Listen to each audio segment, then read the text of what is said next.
विशेष तौर पे श्री अनिल कुमार सिंह जी कुशवाहा जी को धन्यवाद देता हूं और इनके साथ जो सैकड़ों लोग आए हैं उनको भी धन्यवाद देता हूं कि आपने वीआईपी पार्टी के ऊपर विश्वास जताकर हमारे हाथों को मजबूत करने के लिए वीआईपी परिवार में आए। इसके लिए सभी को तहे दिल से धन्यवाद देता हूं। मूलतः खगड़िया जिला से बेलदौर विधानसभा से है, राजनीति अनुभव बहुत बड़ा है, काफी सालों से तकरीबन 20 साल से संघर्ष करने वाले लोग हैं और आने वाले समय में पार्टी से जुड़े हैं। पार्टी के विचार को लेकर खगड़िया में कैसे पार्टी मजबूत हो, कैसे क्षेत्र में बेलदौर मजबूत हो, इसके लिए काम करेंगे। इसके लिए मैं उनके और उनके सारे साथी को बहुत बहुत धन्यवाद देता हूं। आप लोगों को कुछ पूछना है?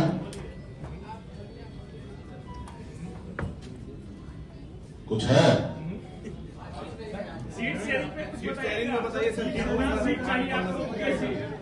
सीट गठबंधन 243 सीट पर हम लोग लड़ रहे हैं और सीट शेयरिंग का भी हम लोग इंटरनल बैठक कर रहे हैं, लगातार बैठक कर रहे हैं। गठबंधन के सभी दल लोग कर रहे हैं और आप सबको जानकारी है, कोऑर्डिनेशन कमेटी के अध्यक्ष हमारे श्री तेजस्वी प्रसाद यादव जी है। हमें इस मंच पे से बोलना उचित नहीं होगा। एक बार इंटरनल सब चीज क्लियर हो जाएगा और आप लोगों के बीच में बहुत जल्द आपके बीच में हम लोग आएंगे और कितना सीट पर कौन पार्टी लड़ेंगे वो आप लोगों को जानकारी दे देंगे। मुख्यमंत्री का चेहरा कौन होगा तय हो गया है क्या? मुख्यमंत्री का कौन होगा तय हो गया है? ये सब चीज का जो भी आप सवाल कर रहे हैं, मुख्यमंत्री कौन होंगे, डिप्टी सीएम कौन होंगे, कितना सीट पर कौन पार्टी लड़ेंगे, कहां से लड़ेंगे, इस सब चीज का जो जानकारी है हम लोग गठबंधन के प्लेटफॉर्म पे से देंगे। कैसी खबर सिंगल डिजिट में मिलने वाला है? जो भी मिलेगा वो सब हम लोगों को सबको पता है और आने वाला समय में आप लोगों को जानकारी देंगे। क्या उम्मीद लेके चल रहे हैं? क्योंकि बार बार ज्वाइनिंग के बारे में काफी आप उम्मीद भी जो भी लेके चले गठबंधन के बीच में रखे अपनी बात को, वहां से सब चीज क्लियर होगा। आपको पता है कि बिहार में हमारी ताकत क्या है, हमारे विचार क्या है। बिहार में हम लोग सरकार बनाने के लिए आ रहे हैं। आपको पता है कि वीआईपी पार्टी के साथ क्या ताकत है। तो ये सब चीज है। सीट तो आपको देना नहीं है, सीट गठबंधन से तय होगा और मजबूती से हम लोग काम करेंगे। और किसी सर दामाद आयोग पर आपका क्या राय है? दामाद का मांग हो रहा है बिहार में। देखिए, बिहार में सरकार जो है वो आईसीयू में चला गया है। नीतीश कुमार जी अस्वस्थ है। हम तो भगवान से कामना करेंगे कि नीतीश जी स्वस्थ हो। उनके परिवार से आग्रह करेंगे कि नीतीश जी को सही से उपचार कराना चाहिए। आप देखिए ना, यही नीतीश जी 2010 में कल्पना कर सकते थे या 2015 में कल्पना कर सकते थे कि किसी दामाद को, किसी ऑफिसर के वाइफ को इस तरीके से प्रमोट किया जा सकता था? नहीं कर सकते थे। लेकिन आज नीतीश जी का चल ही नहीं रहा। उसके अलावा अभी देखिएगा, चुनाव के लिए पूरा तैयारी किया जा रहा है। तो आज जून का महीना चल रहा है, ट्रांसफर पोस्टिंग का महीना है। पैसा लाखों करोड़ों में लूट हो रहा है पटना में। आप जिस मंत्री के बंगला के बाहर जाइएगा और ढूंढिएगा तो पता चलेगा अफसर खड़ा है, उसके जेब में पैसा है। तो पैसा लेके ट्रांसफर पोस्टिंग किया जा रहा है। आप समझ लीजिए कि किस तरीके से होगा। जिसके पास पैसा है वो आगे बढ़ रहे हैं। तो इसके लिए भी सभी को, सब लोग समझ रहे हैं कि किस तरीके से है। और नीतीश जी जो है जो मान ही नहीं रहे हैं, वो अभी भी कुर्सी पर बैठा रहना चाहते हैं और आगे भी बैठा रहना चाहते हैं।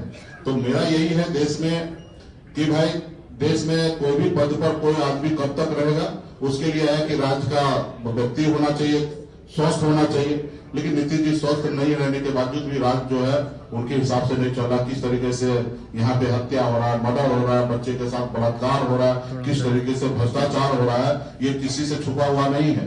किस तरीके से सरकार का पैसा कोई पार्टी अपने प्रचार करने के लिए, अपने वाहवाही करने के लिए 1-2 रुपया नहीं, सैकड़ों करोड़ रुपया खर्च किया जा रहा है। इससे पहले भी यूपीए के सरकार के समय में आप देखते होंगे कि इस तरीके का घोषणा जो होता था वो दिल्ली से वहां से बटन दबा के कर दिया जाता था। लेकिन आज क्या किया जा रहा है?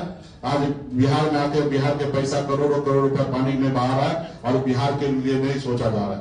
आज यही गुजरात है। 2014 में देखिएगा, गुजरात का गरीबी दर देखिएगा तो 16% था, लेकिन आज बढ़कर कितना, अभी घट के कितना हो गया? 9% हो गया। लेकिन यही बिहार में जो 2014 में 33% था, वो बढ़ के अभी 37% गरीबी दर हो गया। और ये मेरा आंकड़ा नहीं है, भारत सरकार का आंकड़ा है। और ये खाली झूठ बोलने के लिए बिहार में आते हैं, भ्रम फैलाने के लिए आते हैं कि डबल इंजन की सरकार है। अगर डबल इंजन की सरकार होता तो आप बताइए 2014 में जो हमारे बिहार का गरीबी था उससे ऊपर हम कैसे चले गए? और वही गुजरात 2014 में जितने गरीबी रेखा में जो थे 16%, उससे घट के 9% पे कैसे आ गए? तो ये सवाल आने वाला समय में मोदी जी को देना चाहिए बिहार में आने के बाद। और बिहार के लोग अभी जागरूक हो चुके हैं और बिहार में इस बार परिवर्तन होगा और बिहार में महागठबंधन का सरकार बनना है। आरएसएस कोटा पे क्या कहना है सर? कुछ दल जो है सामने से गठबंधन में है और कुछ दल जो है संगठन जो पर्दे के पीछे से गठबंधन में है। और भाजपा जेडीयू के सब लोग ही बोल रहे हैं, हम तो नहीं बोल रहे हैं कि किस कोटा से। बताइए, आरएसएस का भी कोटा है। ये इससे पहले तो हम लोगों को नहीं जानकारी था। हम लोग को तो पता है यूनिवर्सिटी पे कब्जा हो गया आरएसएस का, जितने भी संस्थान है उसको कब्जा हो गया, लेकिन कोई सुनने के लिए तैयार नहीं था। वो लगता था लोगों को कि भाई ये विपक्ष में है और ये आरोप लगा रहे हैं। लेकिन अभी तो जो सत्ता पक्ष में वही बता रहे हैं कि आरएसएस के कोटा से जा रहा है। अब बताइए, संवैधानिक पद है, ये आयोग होगा, ये सब चीज है, ये संवैधानिक पद है। यहाँ पे जो भी व्यक्ति हो वो न्यूट्रल होना चाहिए, किसी दल के बारे में नहीं सोचना चाहिए, वो अपने राज्य के प्रति, नागरिक के प्रति सोचना चाहिए। अगर वहां पे अगर आरएसएस के लोग अगर पहुंच रहा है तो निश्चित तौर पर आरएसएस के एजेंडा पे बात करेंगे, आरएसएस के बारे में बात करेंगे। तो आने वाला समय में हम लोग काम करने के लिए जाएंगे। आने वाला अभी भी आप देखिएगा बिहार में जिसके पास पैसा है, जिसके पास पहुंच है, जो अच्छे परिवार से आते हैं उनको अच्छी जगह पोस्टिंग हो रहा है। वही गरीब है, एससी है, ओबीसी है, अति पिछड़ा है, उनको ढकेल के किसी ब्लॉक में बैठा देता है, किसी गांव में उनको भेज दिया जाता है। लेकिन वही जिसके पास पैसा है, जिसकी पहुंच है, उनको पटना में पोस्टिंग करता है, उनको तनख्वाह के अलावा 16% अतिरिक्त पैसा उनको मिलता है। तो ये सारे चीज को भी आने वाले समय में परसों हम खुलासा करेंगे। और बिहार में अभी सही नहीं चल रहा है। इस सरकार को, बिहार के हर नागरिक को, हर व्यक्ति को जवाबदेही बनता है कि उसको बदले। और आप सभी मीडिया के साथी से भी आग्रह करता हूं, इसमें आप लोग भी हमारा सहयोग कीजिए।